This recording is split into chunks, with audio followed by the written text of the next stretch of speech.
What's up mga peking IT? Welcome sa ating part 2 ng if statement. Last video na-discuss natin yung if then. Sa video naman na to ay mag-forward tayo sa topic natin, which is si if else naman. Okay?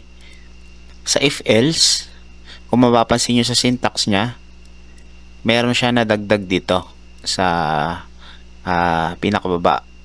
Ito, else, which is kapag yung condition natin hindi na fulfill yung statement niya, meron siyang babagsakan na statement 2. Okay, para mas lalo nyo maintindihan,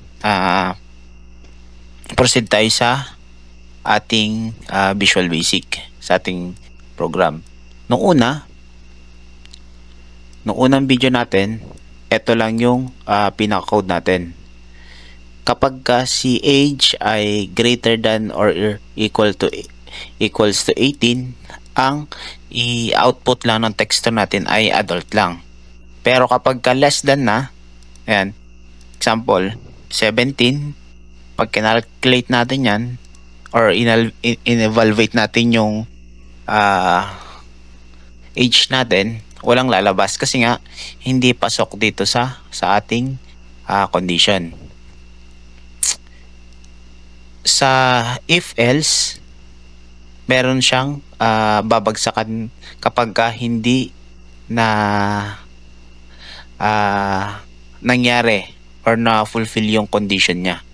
Okay, balik tayo dito sa condition.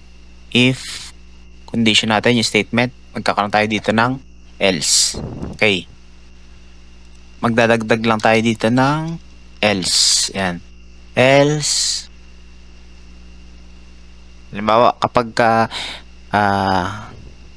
hindi na fulfill tong condition na to,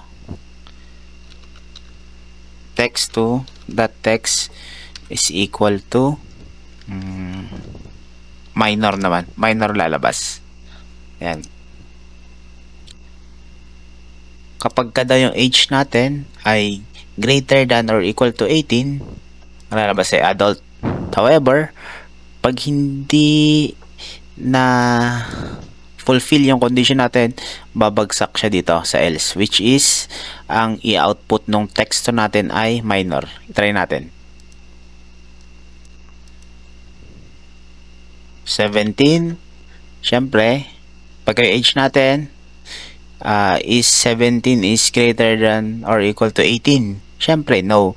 So dito siya babagsak dapat sa minor.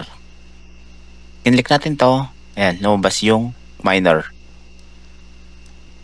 18, evaluate natin, dapat ang lalabas dyan ay adult.